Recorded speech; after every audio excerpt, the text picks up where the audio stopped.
kelas 1B terdiri dari 2 kelompok dengan mengambil topik yang sama, yaitu tentang pengertian, tujuan, dan fungsi BK di sekolah dasar. Pertama-tama, perkenalkan, nama saya Emilia Gimnastia Rizky. Di sini saya bersama rekan-rekan saya sekaligus kolaborasi dengan kelompok lain dari kelas yang sama dengan judul yang sama. Dengan rekan saya dipersilakan untuk memperkenalkan diri. Baik, perkenalkan, nama saya Sabta Johari dengan NIM A1G1230082. Saya Irman Ismail dengan NIM A1G1230064. Saya Husnul Awalia dengan NIM A1G1230059. Saya Revinisa Ramadhani dengan NIM A1G1230078. Saya Nina Kurnianingsih dengan NIM A1G1230073. Saya Ida Delvia dengan NIM A1G1230062. Saya Imelda Anggraini dengan NIM A1G1230061. Dan saya Reski dengan NIM A1G1230079. Nah, itulah tadi nama-nama kelompok kami sekaligus kolaborasi dengan kelompok lain dengan judul materi dengan judul topik yang sama. Kita mulai pembahasannya, kita mulai ke pengertian. Untuk yang pengertian siapa yang ingin? Saya. Oke, baiklah, dipersilakan kepada kelompoknya Indah untuk memaparkan materinya. Oke, jadi di sini saya mau memaparkan materi tentang pengertian, bimbingan, dan konseling. Jadi bimbingan dan konseling itu mereka terpisah, memiliki 2 arti. Yang pertama itu bimbingan. Bimbingan itu merupakan suatu proses bantuan psikologis dan kemanusiaan secara ilmiah dan profesional yang dibekali oleh pembimbing kepada yang dibimbing atau kepada peserta didik agar ia dapat berkembang secara optimal. Yang kemudian itu ada konseling. Nah, konseling itu adalah salah satu proses yang berorientasikan belajar yang dilaksanakan dalam suatu lingkungan sosial antara 2 orang individu yang disebut konselor dan klien. Nah, yang kemudian apa hubungannya bimbingan dan konseling? Dapat disimpulkan bahwa bimbingan dan konseling itu adalah suatu layanan pemberian bantuan yang dilakukan konselor kepada seorang klien atau peserta didik agar klien dapat memahami dirinya sendiri, membuat keputusan, memahami potensi diri yang dimiliki, mengetahui bagaimana mengembangkan potensinya tersebut, dan memiliki sifat tanggung jawab atas keputusan-keputusan yang diambilnya sendiri. Nah, itu mungkin itu saja pengertian bimbingan dan konseling dari saya. Saya kembalikan ke Emilia. Oke, baik, itu tadi pemaparan materi tentang pengertian bimbingan dan konseling. Bimbingan dan konseling itu terpisah. Bimbingan itu beda dan konseling itu beda. Kemudian kita lanjut ke tujuan dari bimbingan konseling. Siapa yang ingin memaparkan? Saya. Baik, dipersilakan Irman Ismail. Jadi di sini saya akan memaparkan mengenai tujuan bimbingan dan konseling. Bimbingan dan konseling bertujuan untuk membantu peserta didik mencapai tugas-tugas perkembangan secara optimal sebagai makhluk Tuhan, sosial, dan pribadi. Bimbingan konseling juga bertujuan untuk membantu siswa mengembangkan potensi penuh mereka, mengatasi kesulitan dalam memahami diri mereka sendiri dan lingkungan mereka, dan mengidentifikasi dan memecahkan masalah mereka. Ini bertujuan untuk memberikan umpan balik tentang efektivitas layanan bimbingan dan menentukan keberhasilan program. Hal ini juga bertujuan untuk menilai implementasi dan pencapaian tujuan program. Mungkin itu saja penjelasan dari saya. Ya, itu tadi tentang tujuan dari bimbingan konseling. Untuk teman-teman nanti perhatikan ya yang mau memaparkan materi. Kemudian yang ketiga tentang fungsi bimbingan konseling di sekolah dasar. Siapa yang ingin? Ya, dipersilahkan Nina. Terima kasih kepada Emilia. Di sini saya akan menjelaskan fungsi dari bimbingan konseling. Menurut Praitno 1997, fungsi kegiatan bimbingan dan konseling terbagi menjadi 4.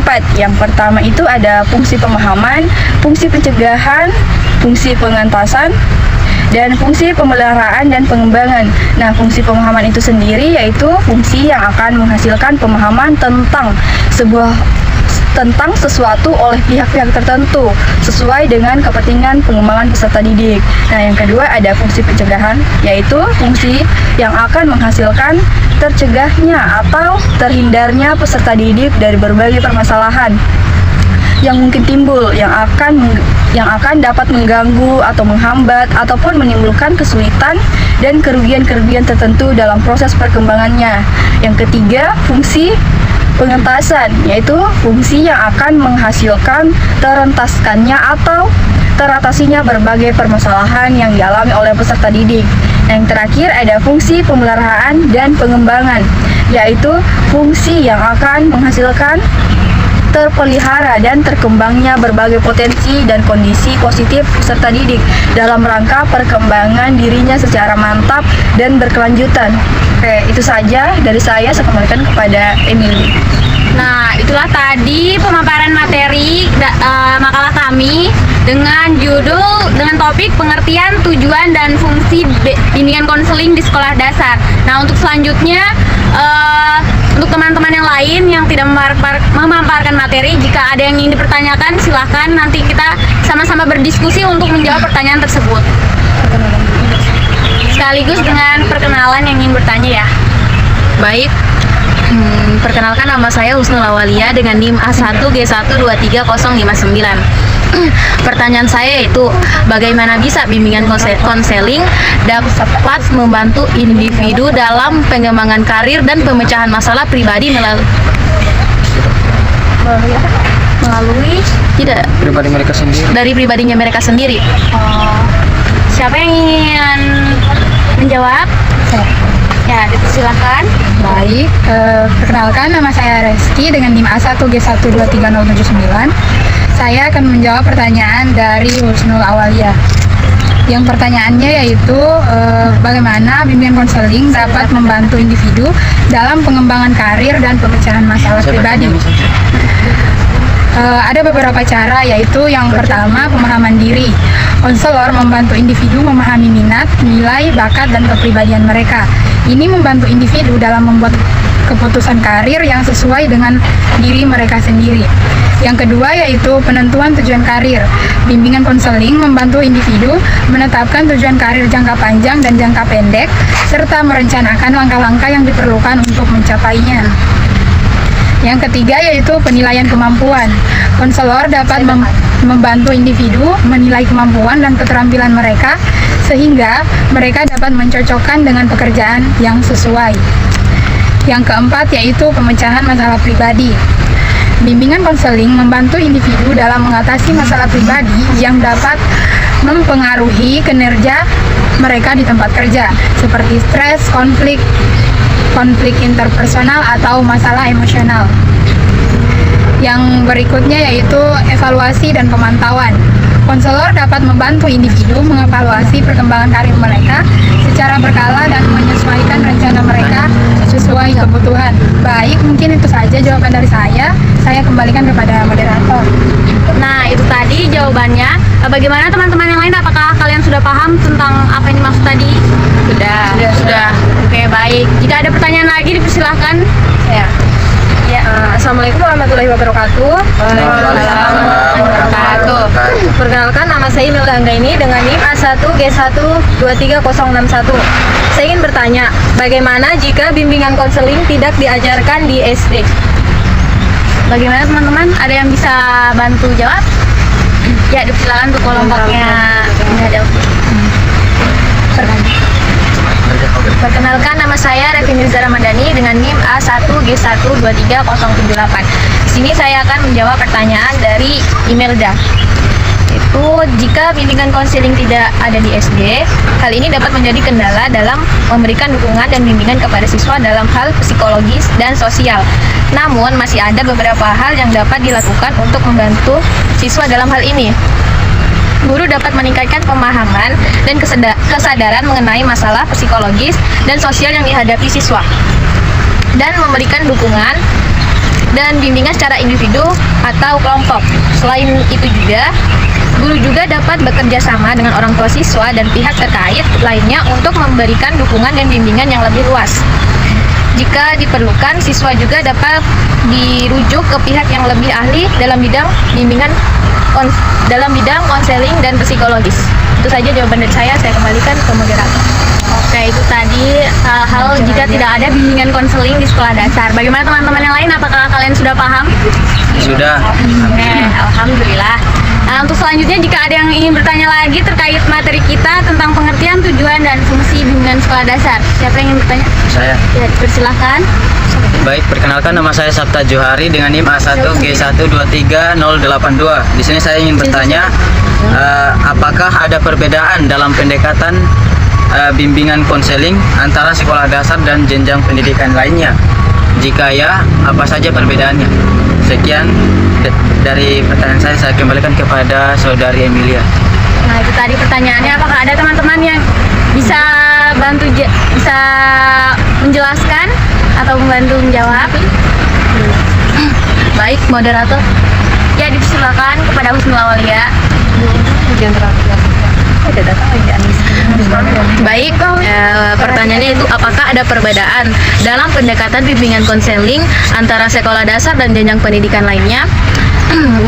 Menurut pribadiku, iya, terdapat perbedaan dalam pendekatan bimbingan konseling antara sekolah dasar dan jenjang pendidikan lainnya. Hal tersebut meliputi beberapa faktor seperti fokus usia dan perkembangan. Di sekolah dasar, pendekatan bimbingan konseling cenderung lebih berfokus pada perkembangan anak usia dini, pembentukan nilai-nilai dasar dan keterampilan sosial. Sedangkan di jenjang pendidikan yang lebih tinggi, fokusnya dapat bergeser ke pemilihan jurusan, karir, dan persiapan untuk masa depan. Kedua, metode komunikasi. Di sekolah dasar, komunikasi dengan siswa dapat menggunakan bahasa yang lebih sederhana dan visual. Sedangkan di jenjang pendidikan yang lebih tinggi, komunikasi dapat menjadi lebih teknis. Kenapa? Sudah sedikit. Babi. Sudah pertanyaan. Kota Sotai Wisata kita lah. Ih, harus selesai dari metode ini. Ada lagi yang satu, kenapa bimbingan konseling itu perlu ada di SD? Kenapa Saya milih pakai baik lanjutkan. ada di SD? Baik, saya lanjutkan. Tadi ada. Baik, saya lanjutkan yaitu metode komunikasi. Di sekolah dasar, komunikasi dengan siswa dapat menggunakan bahasa yang lebih sederhana dan visual. Sedangkan di jenjang pendidikan yang lebih tinggi, komunikasi dapat menjadi lebih teknis dan kompleks. Setelah itu, pendekatan kurikulum. Di jenjang pendidikan lebih tinggi, bimbingan konseling dapat lebih terintegrasi ke dalam kurikulum, membantu siswa merencanakan program studi dan karir mereka. Perbedaan ini mencerminkan perubahan dalam kebutuhan dan perkembangan siswa seiring bertambah usia dan jenjang pendidikan. Namun, pendekatan bimbingan konseling selalu didasarkan pada prinsip-prinsip seperti empati, dukungan, dan pemahaman terhadap siswa. Mungkin itu saja, saya kembalikan ke moderator. Nah, itulah tadi jawaban dari Husnul Awalia terkait pertanyaan dari Sabta Johari. Bagaimana Sabta, apakah sudah paham? Baik, jawabannya sudah sangat jelas dan saya terima. Nah, untuk teman-teman yang lain bagaimana? Apakah kalian sudah paham juga tentang yang dijelaskan Husnul Awalia tadi? Paham. Selanjutnya kita mau apa lagi? Ada satu pertanyaan. Ya, selanjutnya jika ada yang mau bertanya lagi terkait materi kita, entah itu dari kelompok saya atau dari kelompoknya Indah Delvia, dipersilahkan. Saya mau bertanya. Ya, silakan kepada Nina. Pertanyaan saya itu, mengapa sih bimbingan konseling itu perlu ada di sekolah dasar? Belum dicari jawabannya. Itu saja. Ini mau jawab. Nah, itu tadi pertanyaannya. Dipersilakan kepada teman-teman jika ada yang ingin membantu menjawab. Mungkin saya mau menjawab pertanyaannya. Ya, dipersilakan Indah Delvia. Nina. Kenapa bimbingan konseling itu perlu ada di sekolah dasar? Kalau kita lihat sekarang, anak SD itu sudah banyak perubahan. Kayak mereka itu lebih luas lagi pergaulannya kan. Nah, jadi mungkin psikologinya mereka juga semakin bertambah seiring waktu. Nah, kenapa sih BK itu perlu ada di SD? Nah, BK itu kan membantu permasalahan yang dihadapi oleh siswa yang dilakukan oleh guru. Nah, kenapa perlu ada? Itu karena banyak perilaku yang bermasalah yang muncul pada anak SD ketika dewasa disebabkan oleh masa lalunya ketika masih kecil. Jadi sejak sedini mungkin itu guru BK harus bisa membimbing mereka agar kedepannya itu mereka bisa lebih terarah lagi hidupnya, seperti itu. Dari teman-teman lain mungkin ada yang mau ditambahkan atau supaya kita bisa sharing tambahkan aja sebisanya. Oh, baik, mungkin sedikit tambahan dari saya. Yaitu adapun tambahan dari Irman Ismail. Dipersilahkan Irman Ismail. Sebenarnya